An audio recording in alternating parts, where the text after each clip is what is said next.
आज हम next method करेंगे। उससे पहले जो न्यूटन रेप्सन मेथड था उसके इम्पॉर्टेंट क्वेश्चन में एक क्वेश्चन था e raise to power x वाला।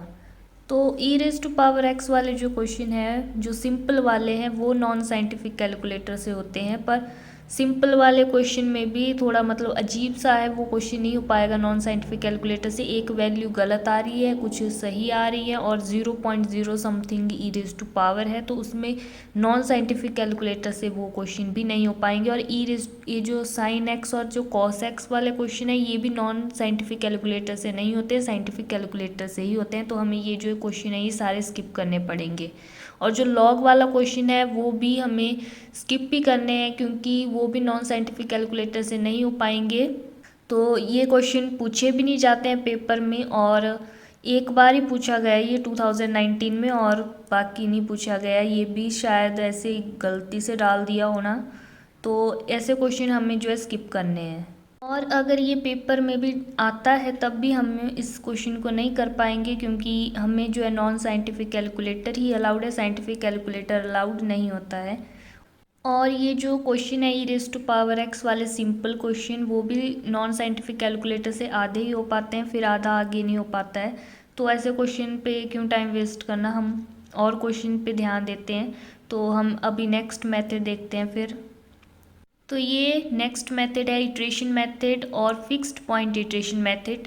फिर ये इसका प्रोसीजर है कि हमारे पास इक्वेशन होगी, उसको हम इस फॉर्म में लिख देंगे। ये सारा जो है ये आपने बुक से पढ़ लेना है, इसमें ज़्यादा समझाने वाली बात है नहीं, हम क्वेश्चन करेंगे। और फिर इसके बाद इसका ऑर्डर ऑफ कन्वर्जेंस है, ये थोड़ा छोटा सा है, इसको आप पढ़ लेना क्योंकि ये एग्ज़ाम में पूछा जाता है। और ये भी बहुत ईजी सा है, ये समझ आ जाएगा आपको।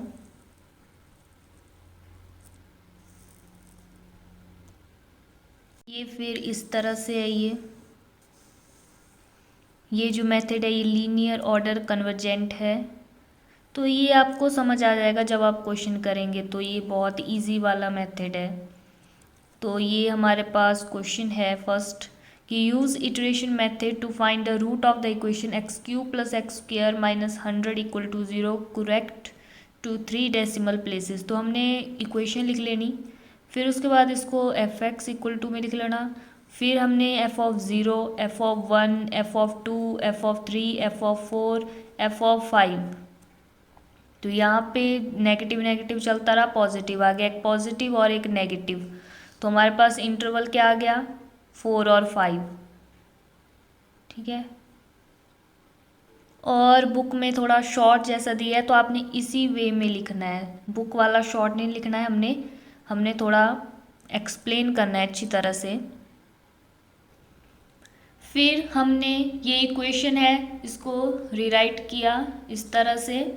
फिर इस इक्वेशन को रिराइट करने के बाद हमारे पास x आ गया, फिर 5x, फिर हमने इसका मॉड लिया डिफ्रेंशिएशन, फिर हमारे पास ये मतलब लेस देन 1 हो गया फॉर द इंटरवल 4 5 के लिए। फिर so the iterative process defined by this will converse to the root. फिर हमने इनिशियल अप्रॉक्सीमेशन क्या लेनी, जो इंटरवल होगा ना 4 5 या कुछ भी, तो उसका बीच वाला लेना है, जैसे 4.5 ले लिया x0, तो बस हमने x1 निकाल देना। और यहाँ पे जब हमने x1 निकालना तो यहाँ पे x1 होगा और यहाँ पे x0 होगा। तो ऐसे निकलेगा, देखो x1 x0 और 4.5 प्लस 1, फिर हमने इसको निकाला, फिर ये वैल्यू आ गई, फिर x2, फिर x1, यहाँ पे ये है x1 आया, यहाँ पे लिखा, और फिर हमने इसका अंडर रूट निकाला, फिर 10 के साथ डिवाइड किया, और फिर हमारे पास ये इक्वेशन आ गई। फिर हमने x3 निकाल दिया, फिर x4 निकाल दिया। तो हमें ऐसे हमारे पास जो है करेक्ट टू 3 डेसिमल प्लेसेस तक हमने निकालनी है इटरेशंस। और एक आता जो ना लास्ट में ये जो है ये थोड़ा सा अलग हो तब भी कुछ नहीं है, बिल्कुल ठीक है, हमें करेक्ट टू 3 डेसिमल प्लेसेस ही चाहिए। तो हमने इटरेशन निकालते रहना है और हमारे पास आ जाना चाहिए। इस तरह से हमने निकाल दी। 8 और 9 पे हमें जो है ये मिल गया, फिर हमें रूट गिवन इक्वेशन का 4.331। और इसी वे में हमारे पास इसके दो और क्वेश्चन हैं वो भी ऐसे ही होने, बिल्कुल सेम टू सेम। पहले इक्वेशन लिखनी, फिर उसका इंटरवल निकालना, फिर x की वैल्यू आएगी, फिर 5x, फिर उसका मॉड और डिफरेंशिएशन लेनी, और फिर हमारे पास इनकी अप्रॉक्सीमेशन निकालेंगे हम, और हमारे पास आ जाएगा फिर रूट। तो ये क्वेश्चन आपने देख लेना, ये 2020 में आया है। और ये भी एक और क्वेश्चन है, इसमें इंटरवल आपके पास पहले दे दिया है। तो ये बस ये क्वेश्चन है इसके, और ये इजी मेथड था।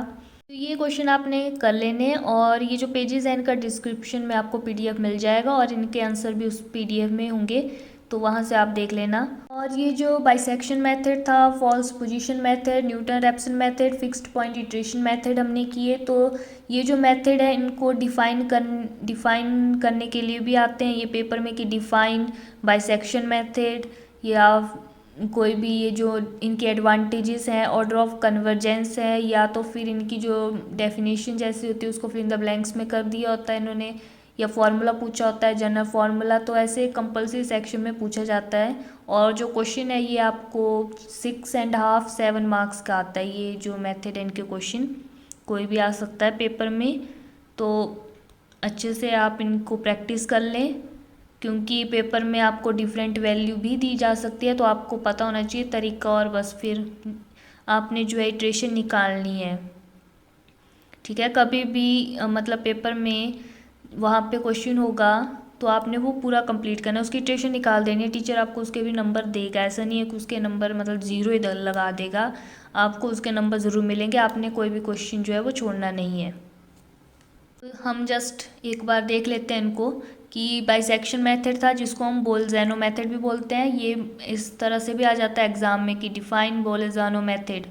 तो ऐसे आपको इनके नेम पता होने चाहिए। तो इसमें इस फॉर्मूले से जो है हमारे पास रियल रूट निकलता है। फिर उसके बाद हमारे पास मेथड ऑफ फॉल्स पोजीशन आता है जिसको हम रेगुलर फॉल्सी मेथड बोलते हैं, मेथड ऑफ लीनियर इंटरपोलेशन बोलते हैं। तो ये इस फॉर्मूले से निकलता है, इसका जनरल फॉर्मूला ये है।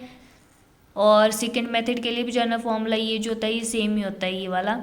उसके बाद न्यूटन रैप्सन मेथड है, इसके लिए रियल रूट ऐसे निकलता है। फिर जनरल फार्मूला इसका ये है। फिर फिक्स्ड पॉइंट इटरेशन मेथड है, उसमें हमारे पास इक्वेशन होती है, उसको मैक्स में लिखते हैं। फिर ऐसे जो है हम इसको फॉर द इंटरवल के लिए करते हैं फिर, और फिर हम सक्सेसिव अप्रॉक्सीमेशन निकालते हैं और फिर ये हो जाते हैं। तो ये हमारे पास 4 मेथड थे। तो अब हम नेक्स्ट वीडियो में फिर नेक्स्ट पढ़ेंगे अब क्या है नेक्स्ट मेथड। एक और बात, जिस वे में मैंने आपको जो स्टार्टिंग से मेथड बताए उनको आप एक कॉपी में लिख लेना, क्योंकि उसी तरह से आपने एग्ज़ाम में मतलब काफ़ी ज़्यादा एक्सप्लेन करना है, क्योंकि बुक में थोड़ा शॉर्टकट में दे दिया हुआ है सब कुछ। जैसे बाइसेक्शन मेथड था तो उसकी जो है आपको इटरेशन वहाँ तक निकालनी ही पड़ेगी। जैसे बुक में थोड़ी सी इटरेशन निकाली उसके बाद फिर सीधा आंसर लिख दिया, तो वैसा नहीं करना है। आपने जिस तरह से मैंने बताया उसी तरह से आपने लिखना है। तो आप एक कॉपी में लिख लेना इन सभी मेथड्स को, एक एक क्वेश्चन तो मैंने बताया हुआ है तो उनको आप लिख लेना। और फिर ऐसा है कि एग्ज़ाम टाइम में आप सिर्फ देखेंगे कि भाई कैसे कैसे मेथड है, और फिर ईजी रहता है उस टाइम। और इन फॉर्मूलों को जब आपकी पूरी बुक ख़त्म मतलब फिनिश हो जाएगी उसके बाद आपने सारे फार्मूले एक पेज पे लिखने हैं, जिससे मतलब एक नज़र में आपको सारे जो फार्मूले हैं वो फिर याद हो जाएं, क्योंकि ये जो बुक है ये फार्मूलों पर ही है। फार्मूले आपको याद होने चाहिए और मेथड किस तरह से करना है वो होना चाहिए, और कैलकुलेटर की प्रैक्टिस होनी चाहिए, जिससे आपको फाइनल एग्ज़ाम में आप 3 घंटे में सारे क्वेश्चन कर पाएँ। क्योंकि आगे आगे ऐसे क्वेश्चन हैं जिनकी बहुत ज़्यादा मतलब कैलकुलेशन है, और पेपर में आपको डिफ़ाइन के लिए पूछा जाएगा मेथड, तो आपने उसकी जो बुक में डेफिनेशन दी है वो लिखनी है और प्रोसीजर लिखना है। और अब हम नेक्स्ट वीडियो में मिलते हैं, तब तक आप सभी अपना ख्याल रखें और पढ़ें। सभी सब्जेक्ट का डेली पढ़ें, जो टीचर पढ़ा रहा है उसे रोज़ पढ़ें। तो इससे ऐसा है कि फ़ाइनल में आपको ज़्यादा टेंशन नहीं होती है।